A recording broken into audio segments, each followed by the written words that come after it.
비전 목회 성막기도 세 번째 타임 첫째 시간 복습하겠습니다. 인생 사용 설명서 제일 첫 번째 타임에 했던 내용을 하고 두 번째 타임에 했던 내용을 함축시켜서 한 시간에 복습을 하겠습니다.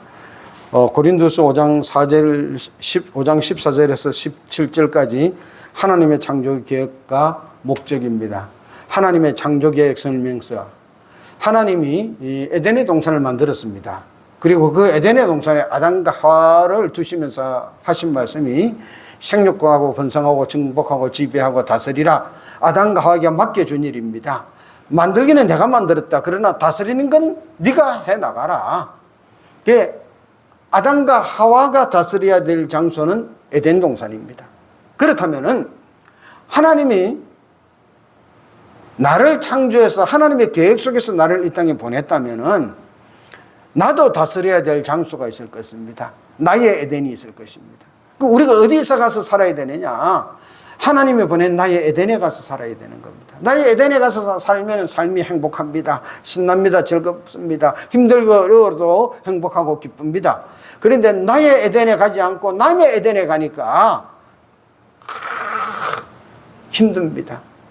어렵습니다. 고생해도 결국은요, 내 것이 안 된 겁니다. 하나님은 다스림에 살도록 언제 이 사람이 다스림에 사는 삶을 살게 되었습니까? 흙으로 육신을 빚어서 코에 생기를 부어 하나님이 주신 생명이 될 때 다스림에 살았습니다. 이 다스림의 삶은 우리 힘으로 사는 것이 아니라 나와 함께 하시는 성령님이 이끌어 가시고 성령님의 능력으로 다스리며 살아야 살 수 있습니다. 그런데 이 다스림을 시작한 아담과 하와가 범죄하고 타락했습니다.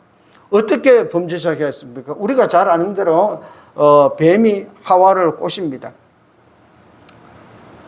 선악과 보고. 그러니까 하와가 답을 합니다. 아이고, 하나님이 그거는 만지지도 말라 그랬다. 그러면 죽을까 하노라. 만지지도 말라는 말은 없었습니다. 그런데 더 그럴듯한 말로 이렇게 표현을 해야 되니까 이제 자기 말을 집어넣는 겁니다.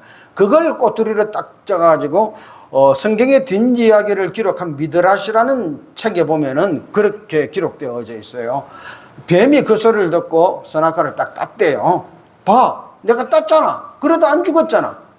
그러면서 하는 이야기가 네가 이거 먹으면 눈이 밝아져 하나님과 같아진다. 눈이 밝아져 하나님과 같아진다.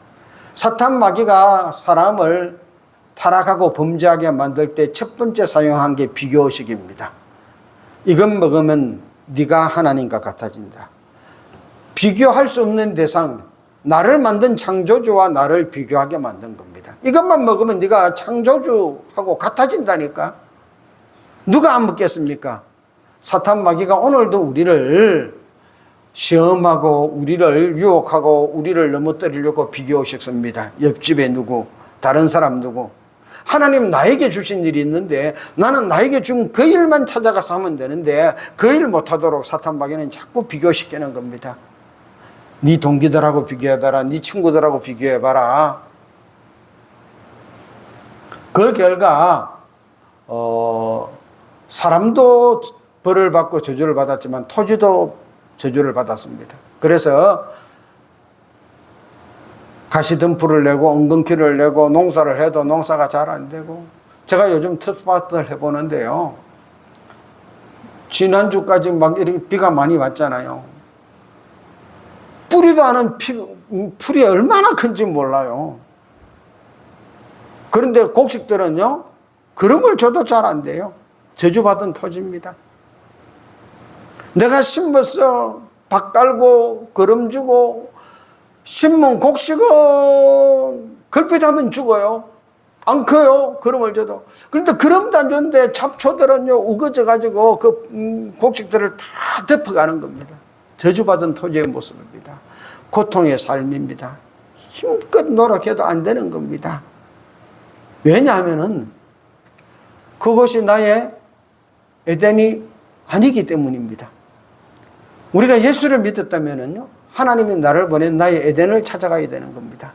인생 사용 설명서의 비전을입니다. 하나님이 주신 내 인생의 바른 사용입니다. 하나님이 보낸 목적과 계획대로 살아야 되어집니다. 하나님의 보낸 목적과 계획대로. 분명히 창세전에 그리스도 예수 안에서 하나님이 나를 먼저 택했다 그랬습니다.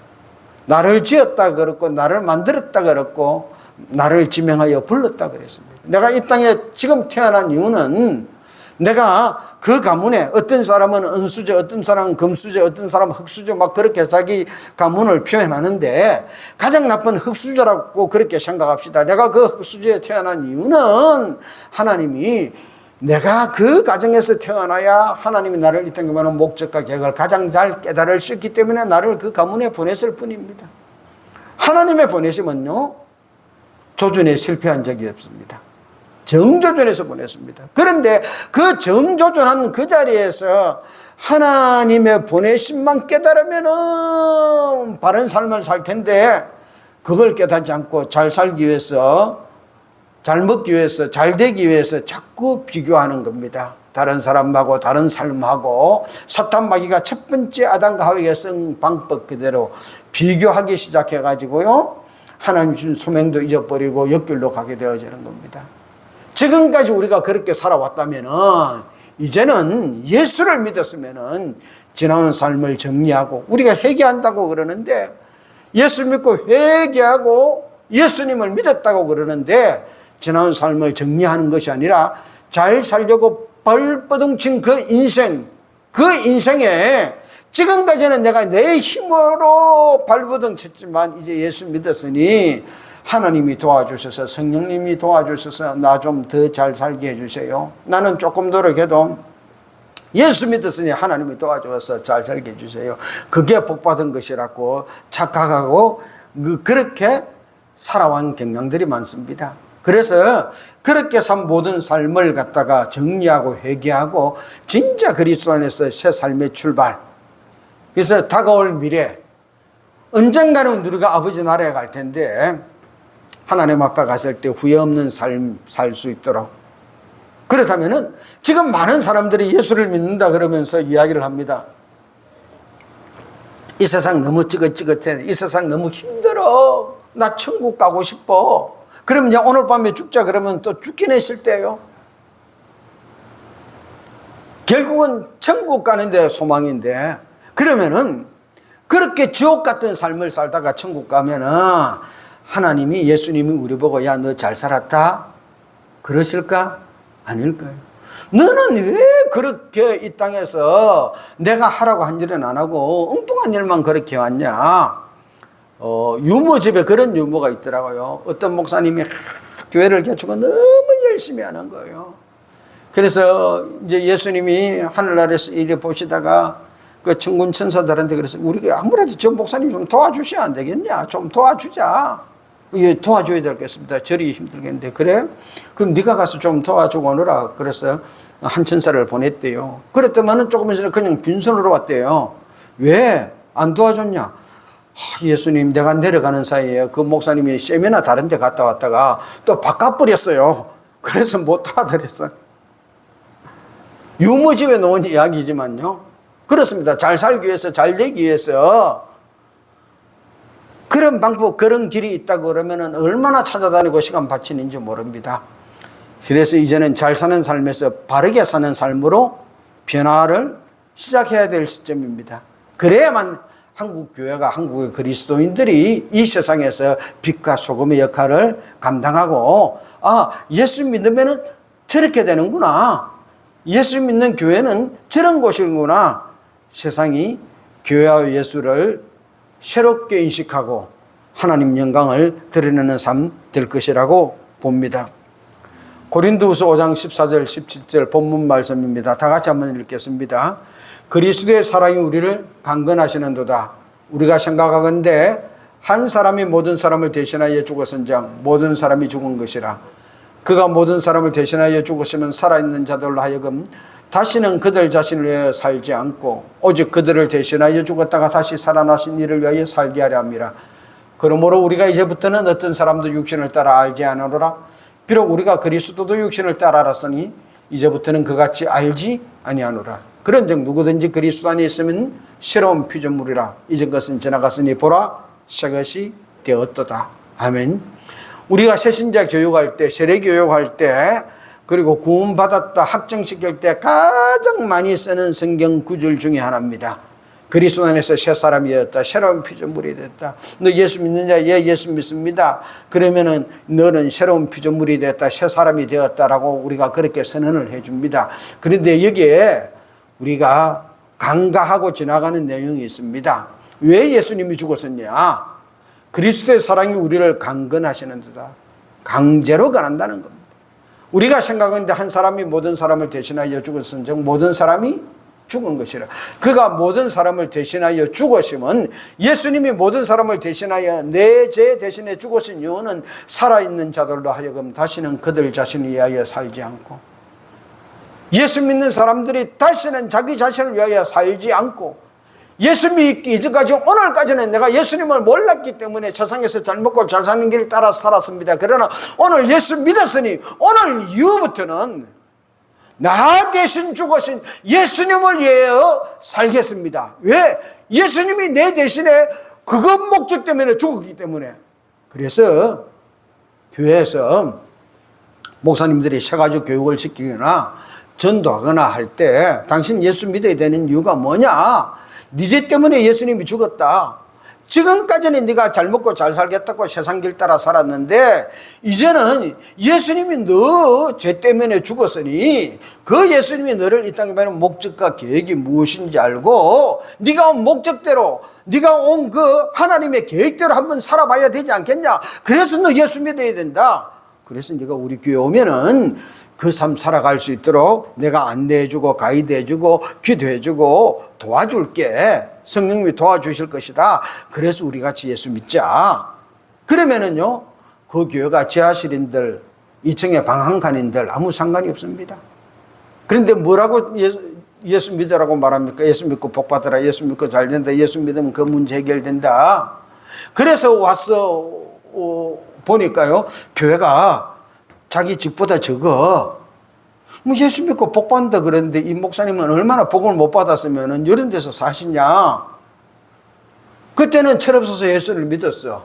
그러니까 집사가 되고 11조 할 정도 되면은, 야, 이 목사님은 우리 전도해가지고 교회 키우는 게 목적인데, 그러면은 뭐 내가 여기서 뭐 힘들게 어렵게 해가지고 몇 년이 걸릴지 모르는데 교회 키울 때까지 애쓸 게 아니라 그냥 내 큰 교회에 옮겨가 버리면은 바로 목적 달성하는 거 아니에요. 그러니까 11조 할만 하면 교인들이 옮겨간다는 거예요. 그래서 제가 그분들한테 그랬거든요. 네가 교회 하는 목적이 잘못됐겠으니까, 교인들에게 그렇게 가르쳤으니까 그 목적대로 교인들이 따라간 뿐이다. 단 한 명이라도 너가 예수 믿는 목적이 예수님이 왜 십자가에 못 박혀 죽은 줄 아니? 네 죄 때문에 네 구원하려고, 네가 하나님이 보낸 목적과 계획대로 살게 하려고, 그래서 대신 죽었다. 그래서 너 예수 믿으면은 네가 하나님이 보낸 목적과 계획을 알고 그 삶을 살 수 있도록 가이드하고 도와주고 기도해주고 안내할게 라고 말해본 적이 있냐? 없대. 그러니 그렇지. 목회가 많이 이상한 길로 흘러가 버린 겁니다. 예수님은 그렇게 죽지 않았는데요. 새 사람이 뭐냐? 그러므로 우리가 이제부터는 어떤 사람도 육신을 따라 알지 아니하노라. 비록 우리가 그리스도도 육신 따라 알았으나. 처음 예수 믿을 때는 그걸 모르니 백난다 그러면은 따라왔다는 거예요. 잘 된다 그러면 따라왔다는 거예요. 그 모습 보고 찾아왔다는 거예요. 그러나 이제는 새 사람이라고 할 정도 되면은 교회에서 가르쳐 주어야지요. 예수님이 네 죄 대신에 죽어서 너는 하나님 목적과 계획대로 살아야 된다. 그걸 살도록 내가 너를 내 가슴속에 품고 해산하는 고통을 하겠다. 그래서 너는 하나님이 보낸 사역자로서 하나님이 너한테 맡겨준 그 일을 너의 애단에서 그것을 다스리며 살아가야 된다. 그때 그것이 행복한 삶이 될 것이고 행복한 가정이 될 것이다.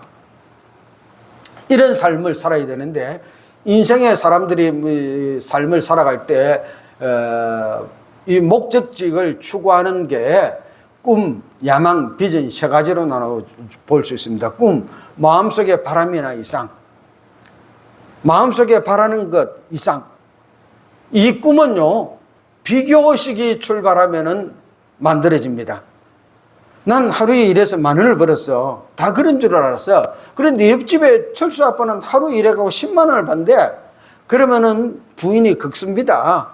당신은 뭐냐? 철수 아빠는 10만 원 받는데 당신은 10,000원.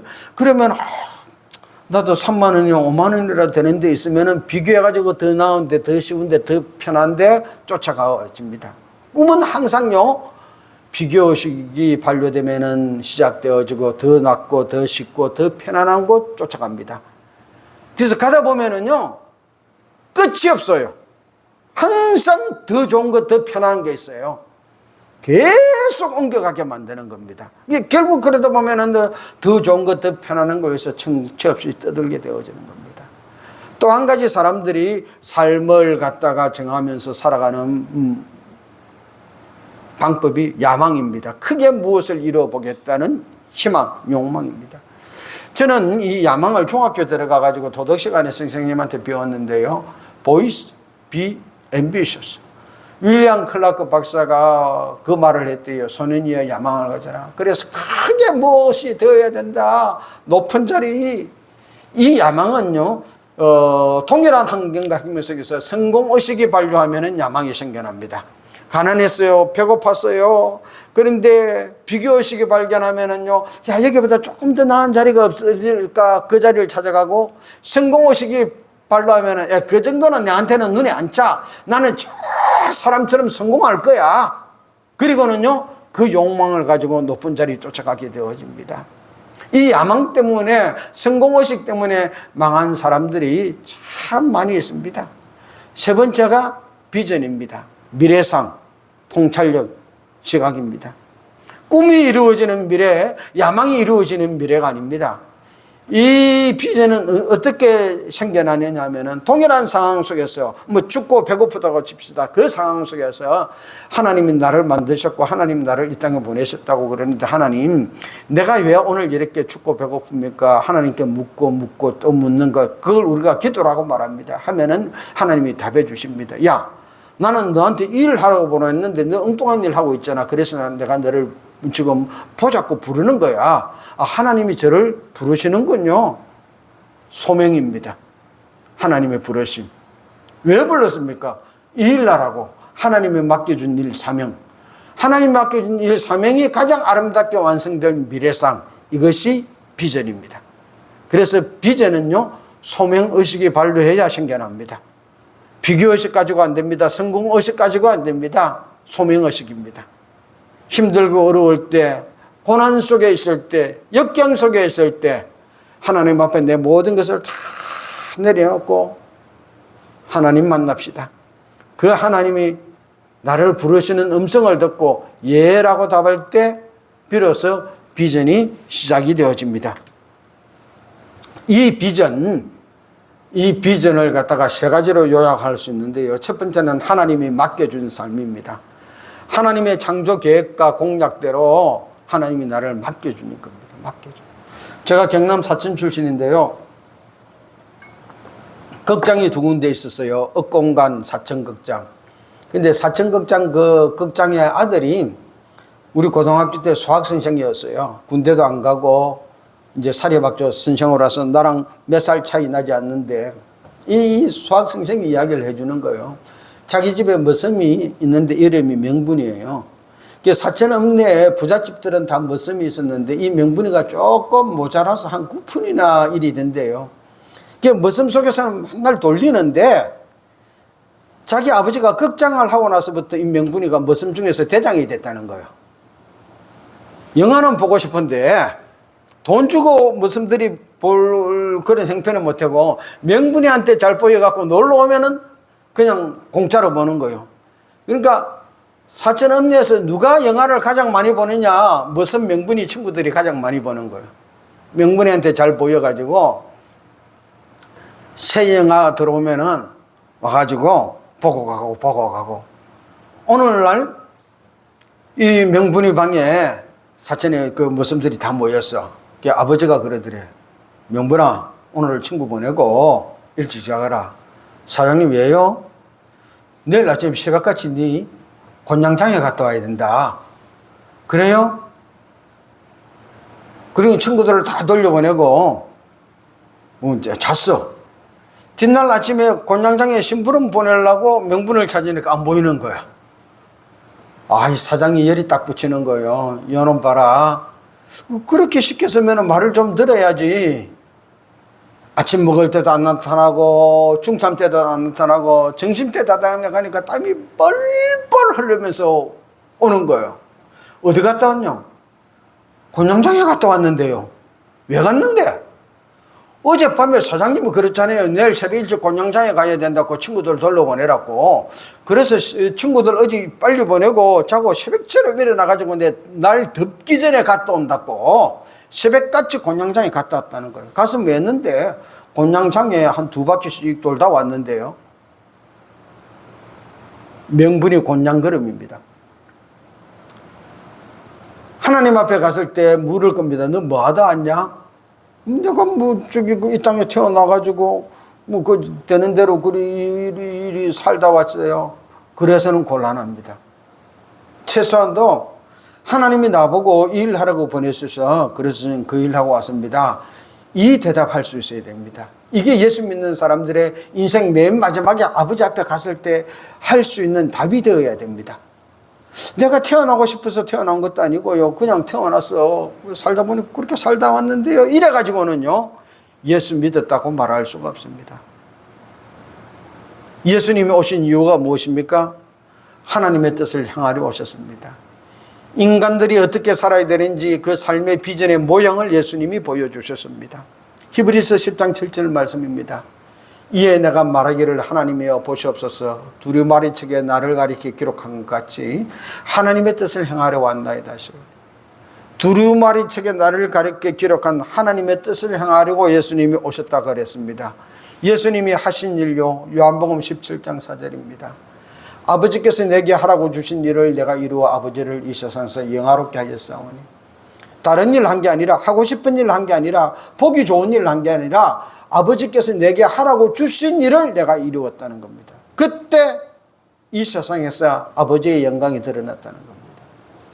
우리가 이 세상에 온 이유는요. 요한복음 17장 18절입니다.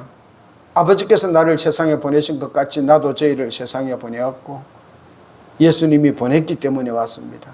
하나님의 창조 계획과 목적대로 분명히 내가 할 일이기 때문에 예수님이 나를 보냈습니다. 하나님께서 예수님께 맡긴 일이 있고 예수님이 우리에게 맡긴 일이 있습니다. 누가복음 22장 29절 말씀입니다. 내 아버지께서 나라를 내게 맡기신 것 같이 나도 너에게 맡겨. 주님이 우리에게 맡겨준 일이 있습니다. 사람마다 맡긴 일이 다 다릅니다. 똑같은 복음 전하는 일도 베드로는 할례자에게 바울은 이방인들에게 맡았습니다. 누구 것이 더 크냐 누구 것이 더 좋으냐 아닙니다. 나에게 맡겨준 일이 있으면은요 하나님이 나의 에덴으로 준 동네가 어떤 사람은 서울 강남일 수도 있고 어떤 사람은 저 흑산도일 수도 있고 어떤 사람은 지리산일 수도 있습니다. 하나님이 보낸 그곳에서 하나님 맡겨준 그 일 감당하면은요 그 사람은 가장 잘 사는 것입니다. 그 삶이 가장 행복하게 되고 이 최소한도 예수 믿는 사람이라면은요 그런 사람을 존중하고 그런 사람을 인정하고 그런 사람에게 박수 보내는 사람 되어야 됩니다. 최소한도 목사님들이라면은요 더더욱 그래야 됩니다. 큰 교회 목사이기 때문에 박수 보내고 작은 교회 목사고 저 개축교회 목사이기 때문에 아이고 좀 못나니 그래서는 곤란합니다. 사람을 육신을 따라 알지 아니하노라 그랬습니다. 그 사람은 새 사람이 못된 거예요. 아직도 옛 사람으로서 살아가고 있는 거예요. 저 흑산도 사는 사람, 흑산도에서 목회하는 목사님을 볼 때는 하나님이 저분에게 보낸 에덴은 흑산도였구나. 그 힘들고 어려운 것을 몇 안 되는 곳에서 묵묵히 그 일을 감당하고 더 크고 더 좋은 데서 불러내는 시험에 들지 않고 저렇게 믿음을 지키니 참 저 사람이 존경할 뿐이다. 우리가 그렇게 볼 수 있는 영안이 열려야 되고 믿음이 생겨야 되어지는 것입니다. 그래서 맡은 자는요 하나님 앞에 맡겨준 그 일하며 살아가야 됩니다. 그게 바르게 살아가는 겁니다. 초대교회 7 집사를 왜 뽑았습니까? 우리가 잘 아는 대로 남편 잃고 헬라 살다가 돌아온 가부들 누가 어떻게 된지 모르니까 점심 식사의 예배 중에 자꾸 빠지니까 그 사람들 밥 챙겨주라고 초대교회 7집사 뽑았습니다. 맡긴 일, 그 일하며 사는 것, 그것이 가장 잘 사는 길입니다.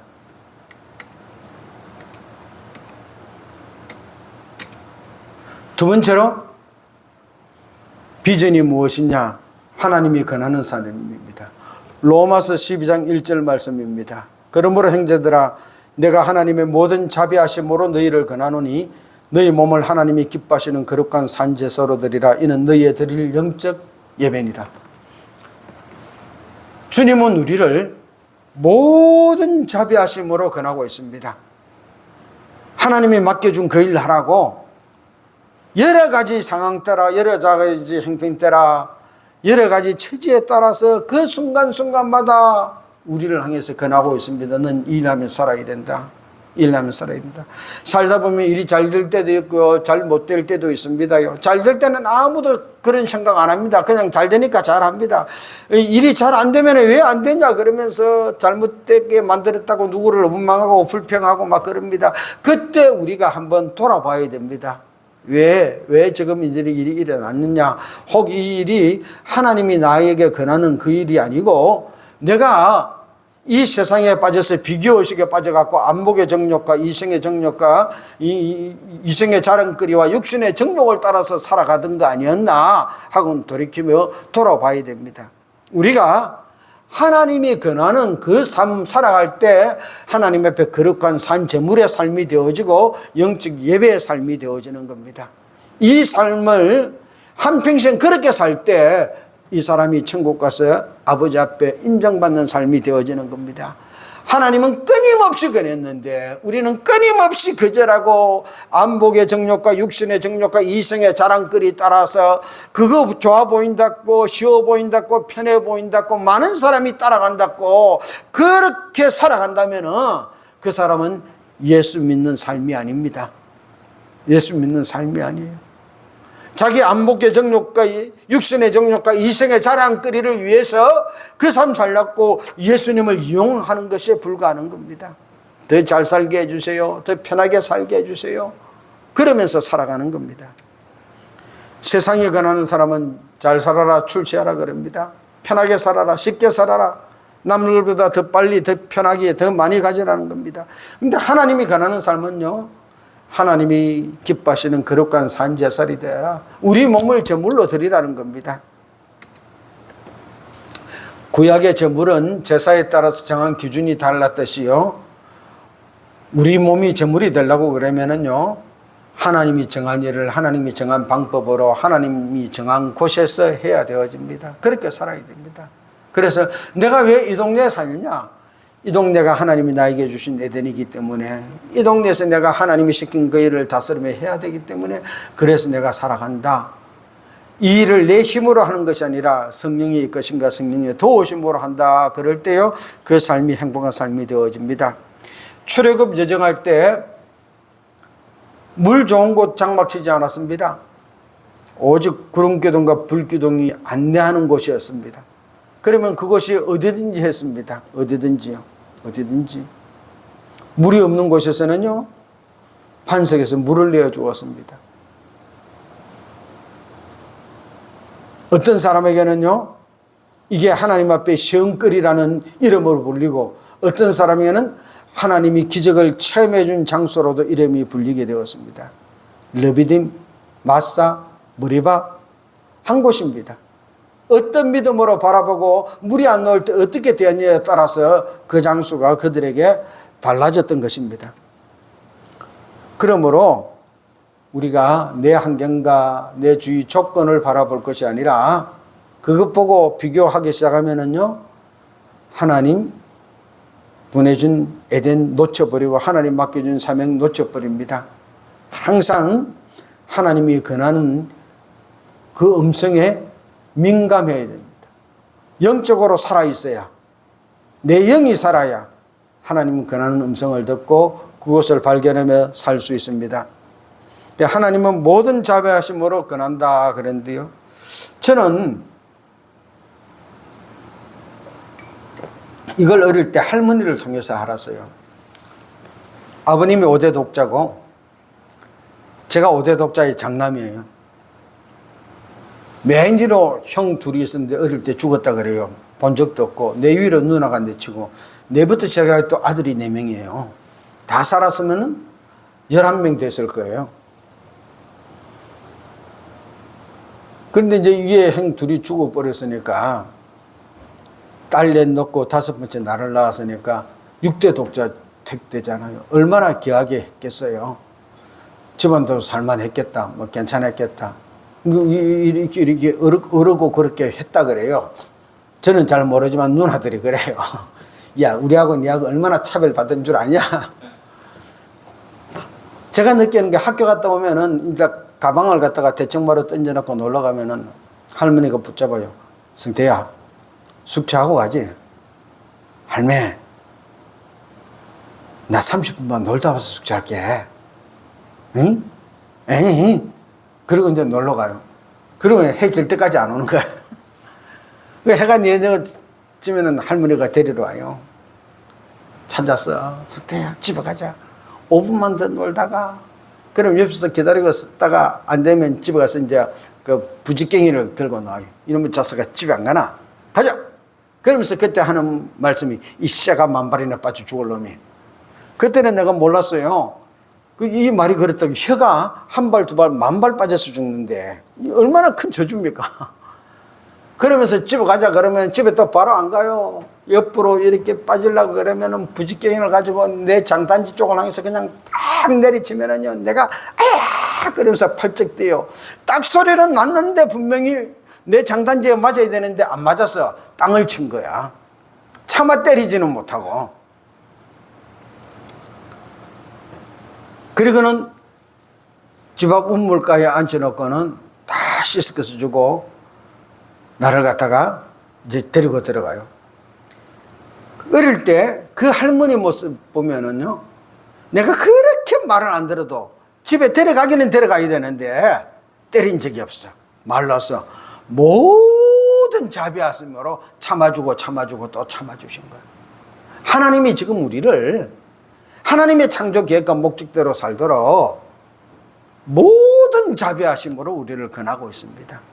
이리도 그려보고 저리도 그려보고 이 방법 저 방법으로 내가 당하는 뭐 건강상의 이유, 가정상의 이유, 물질상의 이유 여러 가지 이유들, 어쩌면은 하나님이 나를 모든 자비하심으로 하나님의 창조 계획과 목적대로 살라고 권하고 있는 순간인지도 모릅니다.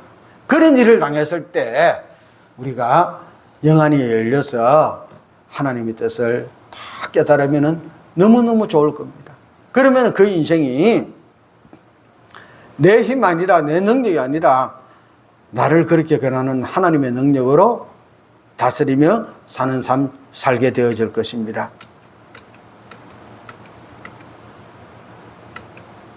세 번째로 비전이 무엇이냐? 하나님께서 소원을 두고 있는 삶입니다. 빌립보서 2장 13절 말씀입니다. 너희 안에서 행하시는 이는 하나님이시니 자기의 기쁘신 뜻을 위하여 너희를 소원을 두고 행하게 하려 하시나니. 우리 안에서 행하시는 이는 하나님이시니 하나님이 우리 안에서 행하고 싶으시다는 겁니다. 자기의 기쁘신 뜻을 위하여 하나님의 뜻대로 너희를 소원을 두고 행하게 하시나니. 하나님은 나한테 소원이 있습니다. 하나님이 나를 이 땅에 보낸 목적과 계획대로 살아가는 것, 그것이 하나님의 소원입니다. 인간의 욕망을 위하여 둔 소원이 아닙니다. 세상을 위하여 둔 소원도 아닙니다. 천하 만물을 창조할 때 하나님이 원하는 그 일을 내가 대신할 소원입니다. 하나님은 나를 만드시면서 내가 이 세상 만들어 놓았지 않았느냐? 이제 네가 가서 내가 만들어 놓은 일 중에 이 분야, 이 지역은 네가 알아서 해라. 네가 해라. 소원을 가지고 계십니다. 성도는 하나님의 소원을 따라 이 땅에 온 사람이고 하나님의 그 소원을 따라 살아가는 사람입니다. 세상 사람들은 자기 욕망을 따라서 꿈을 따라 희망 따라 삽니다. 하다가 힘들면은요 방향도 바꾸고 안 되면 그만두고, 그래서 이리 갔다 저리 갔다 돈 된다, 편안해진다, 잘 된다, 그런 것 쫓아 찾아가면서 사는 사람들이 세상 사람들입니다. 그러나 우리 성도는요, 그렇게 살아서는 곤란합니다. 세상 사람들이, 야, 여기 오면 돈 되는데 왜 너는 여기 안 오냐? 저 미련한 곰탱이 같은 인간이 그것도 얼마나 좋은 기회인데 놓치고 그랬냐? 그렇게 말을 한다 할지라도 하나님이 나한테 보낸 곳이 이곳이니까 이곳에 있으면 큰 돈이 안 되는 줄도 알아. 출세 못하는 줄도 알아. 편하게 못 사는 줄도 알아. 그렇지만 하나님이 나한테 맡겨준 에덴이 이곳인데 이걸 내가 다스려야지. 어떻게 내가 그곳에 가냐? 그러면서 살아가는 사람, 그 사람들이 성도여야 합니다. 성도들이 그런 삶을 살아갈 때요, 세상 사람들이 그리스도인들을 보는 눈이 달라질 것이고 성령 하나님이 그리스도인들에게 하는 역사가 달라질 것입니다. 우리 안에서 행하시는 하나님입니다. 하나님은 내 안에서 행하기를 원하십니다. 하나님 언제 행하느냐? 내가 비전을 따라 살 때, 하나님의 기쁘신 뜻을 따라 살 때, 하나님의 소원을 따라 살 때 하나님이 우리 안에서 행하십니다. 내가 하나님의 뜻을 따라 살지 않으면요, 하나님은 우리 안에서 행하시지 않습니다.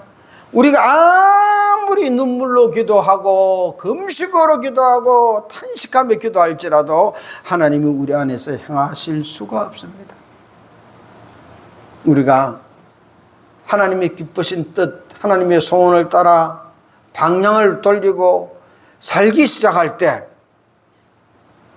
하나님은 하나님의 뜻대로 나를 사용해 주십니다. 예수님을 믿어 하나님이 나와 함께 하는지 안 하는지 느낌도 없고 믿음도 없고 그렇게 사는 이유가 무엇입니까? 하나님의 뜻과 하나님의 소원을 외면하고 살기 때문입니다. 육신의 정욕과 안목의 정욕과 이생의 자랑거리 쫓아 살아갑니다. 오늘날 그리스도인이든지 아니든지 목사든지 성도든지 대부분 사람들이 육신의 정욕과 안목의 정욕과 이생의 자랑거리 보고 따라갑니다. 이 교회는 주님의 핏값으로 세운 교회입니다. 우리 성도는 주님의 핏값으로 산 교회입니다. 몸입니다. 나를 하나님이 이 땅에 보내는 목적과 계획대로 살게 하기 위하여 예수님이 십자가에서 내 죄 대신 돌아가셨습니다. 예수님이 내 죄 대신 돌아가신 이유, 목적은 고린도서 우리가 좀 전에 본문에서 본 말씀대로 다시는 그들 자신을 위하여 살지 않고 그리스도를 위하여 살게 하기 위함입니다. 바로 우리 몸, 우리 그리스도인들을 그렇게 교회라고 말하지 않습니까? 그러므로 우리는 그 주님이 나에게서 소원삼아 역사하기를 원하는 그 뜻을 깨닫고 1년을 살아도 10년을 살아도 그 일 감당하며 살아야 합니다. 그때 아버지 앞에 갔을 때 우리 삶의 마무리할 때 착하고 충성연종아 네 참 잘했다. 네가 여러 번 시험의 기회가 있었고 넘어지는 그런 위기가 있었지만 그래도 잘했다. 우리를 칭찬과 상급과 면류관으로 함께 해 주실 것입니다. 더 이상 빗나간 인생과 제약된 인생 삶 계속 살아서는 곤란합니다. 예수를 안 믿으면은 뭐 그렇게 살아도 상관없습니다. 어차피 안목의 정욕과 육신의 정욕과 이생의 자랑거리 따라서 쫓아 살아가는 건데요. 뭐 어쩌겠어요. 그러나 예수를 믿었다면은요. 아닙니다. 하나님이 나를 지금 보는 목적이 무엇인지 계획이 무엇인지 그거 살아가야 되어집니다. 하나님이 보는 목적에서 빗나가버린 인생 그것이 죄입니다. 예수를 믿고도 계속해서 죄인의 삶을 연속해서는 곤란하지 않겠습니까? 우리 목사님들이 목회하는 이유가 무엇입니까? 성도들이 하나님이 보낸 목적과 계획대로 살 수 있는 그 길을 가이드해주고 안내해주고 그 길을 살아가는 삶으로 목사님의 가슴속에 품었다가 다시 해산하는 그 삶이 목회이지 않습니까? 그래서 우리 한국교회 목사님들을 통해서 한국교회 모든 성도들이 하나님이 이 땅에 보낸 목적과 계획대로 살아가는 그 삶 살기를 소망합니다. 인생 사용 설명서, 최소한도 내가 어떻게 살아야 되는지 하나님의 창조 계획과 목적에 빗나가지 않고 어긋나지 않고 바르게 살아서 시시때때로 성령님이 가르쳐 주시고 성령님이 도와주시는 그 삶 살아가시기를 간절히 소망합니다. 우리 이 시간에는 주님 그렇게 목회하겠습니다. 그렇게 살겠습니다. 주님 세 번 찾고 통성으로 기도하겠습니다.